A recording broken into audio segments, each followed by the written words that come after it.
Oh, hey, didn't see you there. Joe here from 360 Comics, and I'm just catching up on some Spider-Man reading in anticipation for the big night. Just in case you've been living under a rock, out in the desert, or up in outer space for the last year or year and a half, I'll let you know what's going on. This week, Spider-Man No Way Home releases in theaters.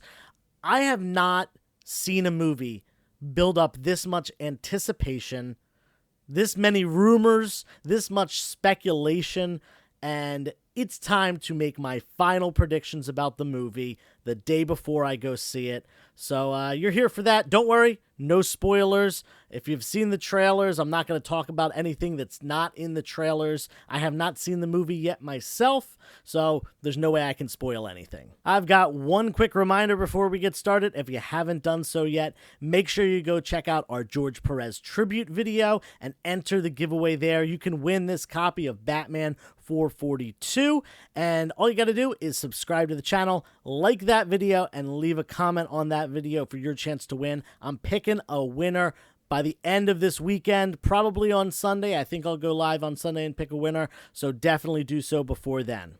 Without getting too in-depth on the history of this movie, it is the third in the first Tom Holland trilogy. Yes, I said first Tom Holland trilogy because it seems that there is another Spider-Man trilogy starring Tom Holland that is in the works. It's been announced recently that it is moving forward. Hopefully that does end up happening in its fullest capacity, and we get another 3 great movies. Now, this is, like I said, the third in the first trilogy after Spider-Man Homecoming, Spider-Man Far From Home. Now we got Spider-Man No Way Home. And this is a collaborative effort between Sony and Disney, which is great because Sony, have done an okay job. It hasn't been super great, but obviously Disney now owning Marvel and really crushing it with the MCU. We're getting great things here. And fortunately, this collaboration allowed for Spider-Man to enter the MCU and for us to get some really great movies so far, and hopefully a great third one here. Like I said, there's been an insane amount of anticipation, speculation, and tons of rumors about this movie. Over a year ago even, people started dropping the names Tobey Maguire and Andrew Garfield. Now, if you're not familiar, those are 2 actors that played in the first 2 Spider-Man sets of movies. There were 3 movies in the early 2000s with Tobey Maguire, 2 in the early 2010s with Andrew Garfield, and then they ended up canning him for Tom Holland for the MCU reboot. Understandably, they wanted to recast the character before they bring him to the MCU, and to be honest, Andrew Garfield's movies weren't great to begin with, so, no fault to him. I think he did an okay job. Anyway, people were buzzing. People were talking about those 2 characters possibly showing up in the movie. Well, we got teasers here, teasers there, little, tidbits, Easter eggs. Finally, we started seeing some real serious clues once the trailers dropped. Now, we've gotten 2 trailers so far. The first one showed us Dr. Octopus, it showed us a goblin bomb, and it showed us a bunch of other things that alluded to characters that were in the Maguire movies as well as the Andrew Garfield movies. Finally, we got the second trailer, which really showed all 5 villains. Now, notice there were 5 movies, and there's 5 villains. We've got Green Goblin, of course, from the first Spider-Man movie, Willem Dafoe, reprising that role. We've got Dr. Octopus from the second Tobey Maguire movie. Reprising his role is Alfred Molina. From the third one, we've got Sandman. Now, we haven't gotten confirmation, at least I don't think we have, that Hayden Michael Church is going to be reprising his role, but I'm hoping so. I think he did a great job as Sandman. Moving on to the Amazing Spider-Man movies, the Andrew Garfield ones, we've got the Lizard, who has been confirmed again. Oh man, I forget the actor's name, but we only see the CGI'd Lizard. We don't see the actor, so he may or may not be appearing. Same deal with Sandman. We saw the CGI'd version, not the more human-like version. And finally, we've got one of my favorite villains of Marvel history, really, Electro, being reprised by Jamie Foxx. And thank goodness, this time he's not blue.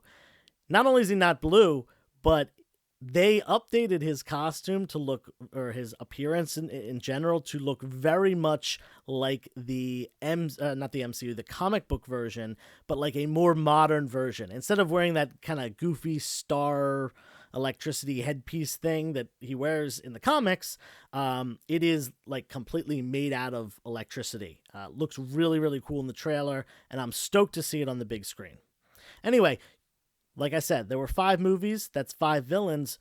But it's interesting because Spider-Man has always dealt with 6 villains at a time, or mostly dealt with 6 villains at a time when it's multiple villains teaming up. That's because in Spider-Man Annual number 1, we got a villain team called the Sinister Six.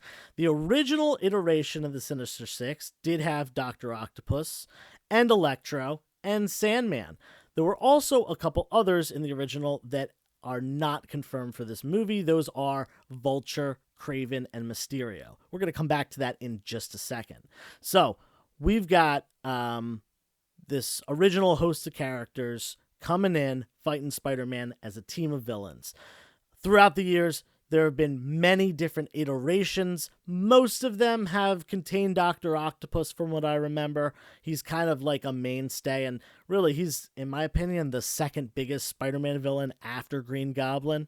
But we had Venom in it for some time, and we had different iterations of characters, different people in the, as those villains, but I'm not going to get into that too much. What I'm going to get into is the possibility of the 6th member, because I really do think there is going to be a 6th villain, because it makes sense for it to be the Sinister Six, not the Sinister Five. It just makes sense. So let's talk about those original Sinister Six members. Vulture's one of them, Kraven, and Mysterio. Now, interestingly enough, Vulture and Mysterio were in the first 2 Tom Holland movies. Could they be reprising their role?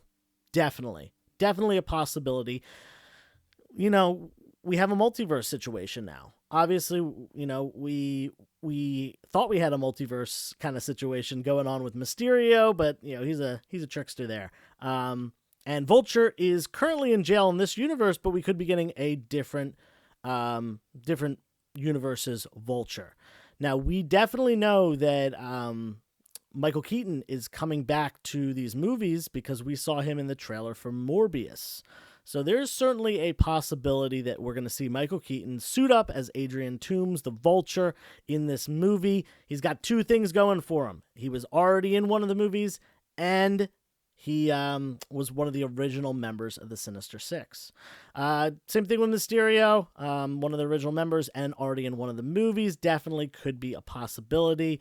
We've heard nothing, and there's been no speculation about Jake Gyllenhaal, though. Kraven the Hunter. He is the 6th member from the original team. Now, we know that Kraven has been cast. I can't remember the actor's name, but he played Quicksilver in Age of Ultron, and the original, Quicksilver. Well, the original MCU Quicksilver. It's confusing because there's a Quicksilver in the X-Men movies as well. But anyway, so he got cast. We don't know when that movie's coming out. Could they preemptively put him in this movie to debut the character, build some hype, and get him as the 6th member of the Sinister Six? I totally think that's more likely than us seeing Vulture or Mysterio. Reason being, they're keeping this character quiet. It should be a surprise. It shouldn't be like, oh, okay, Vulture's back. That's pretty cool. Or same thing with Mysterio. It'd be cool, but it wouldn't be like nearly as shocking as possibly Kraven the Hunter. So out of the original members of the Sinister Six, I think Kraven is the most likely. And at the end, I'm going to talk about kind of who I think are the most likely characters to be in the movie.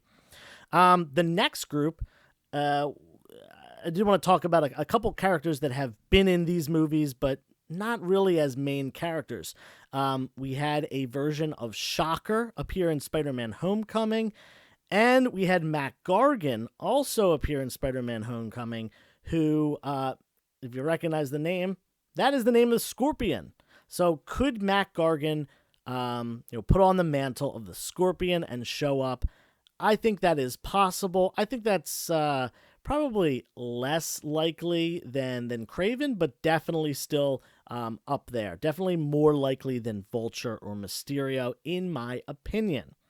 Going through a couple other ones, think about the older movies. We had the Harry Osborn Green Goblin, definitely could happen, or we had the Rhino. We did have the Rhino in the Andrew Garfield movies.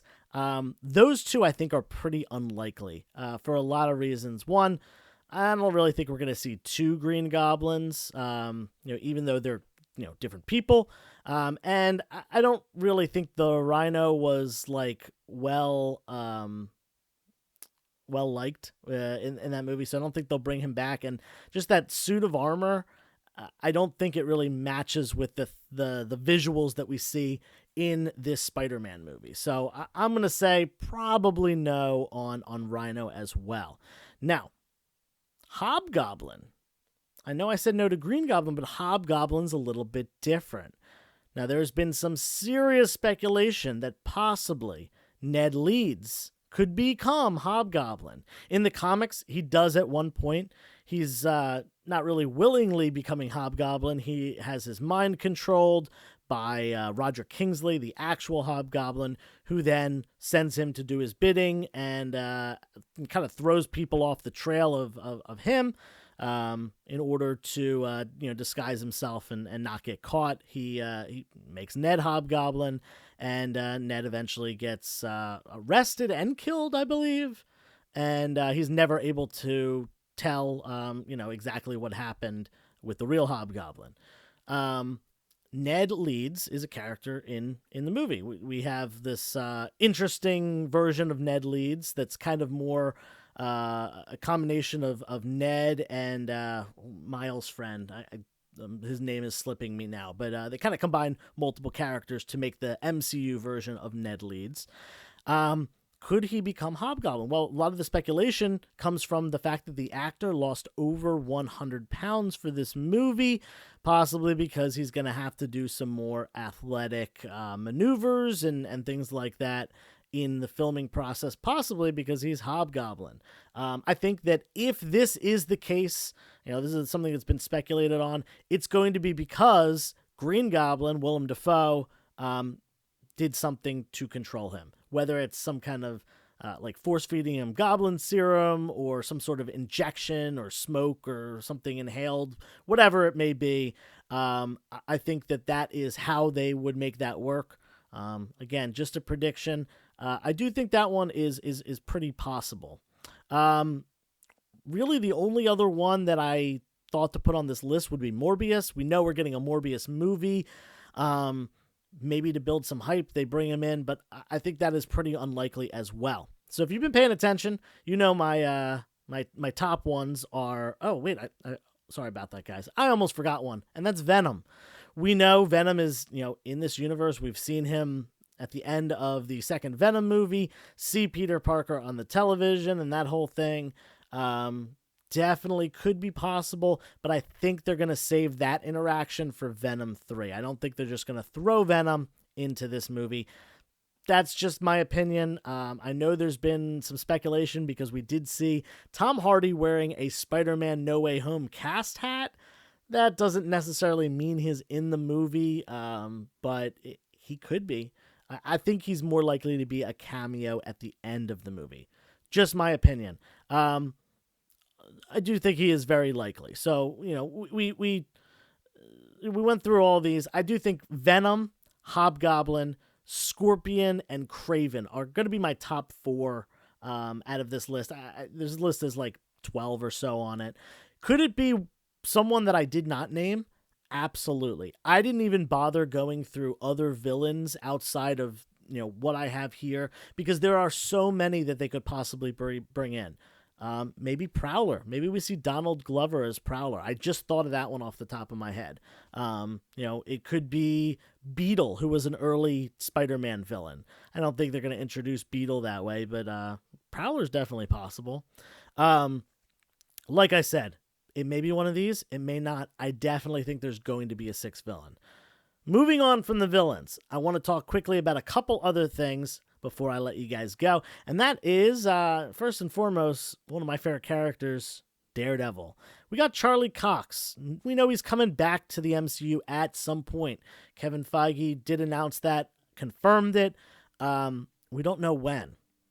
We don't know where. I think that he might show up in this movie, but I do not think he will show up in his Daredevil costume. I do not think we'll see Daredevil per se. I think we'll see Charlie Cox as Matt Murdock.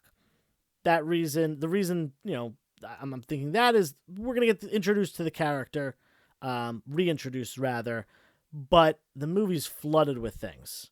So I think it's more of the fact that Peter and Matt both live in New York. They're both in the same area. It's convenient. Peter's in some legal trouble. Matt Murdock's a lawyer. Definitely could be a little connection that they have. We see in the beginning of the trailer that he's dealing with the media and some outrage and stuff and some legal issues. He's in the police station at one point. Definitely could see Matt Murdock swooping in and trying to take the case up, especially knowing that he's another masked superhero like himself. Definitely might want to be getting ahead of that. I don't think we're going to see him in the Daredevil suit as Daredevil, but I think it's pretty likely at this point that we see Matt Murdock. If we don't see him in the main movie, I could definitely see a cameo, but who knows? The next thing is Doctor Strange.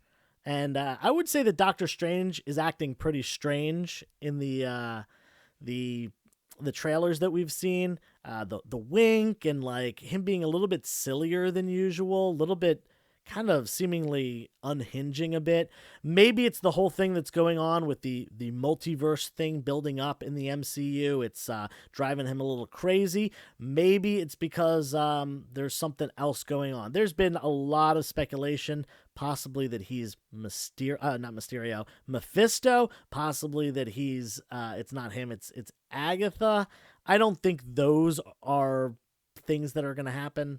I doubt it. I think it is Stephen Strange, but I think something's going on a little funny with him, and I think we'll see that develop in the movie and possibly lead to something in the future of the MCU, probably in the second Doctor Strange movie coming out, I think middle of next year. The last thing I want to talk about, I think there's going to be a death. I think there's going to be a major death.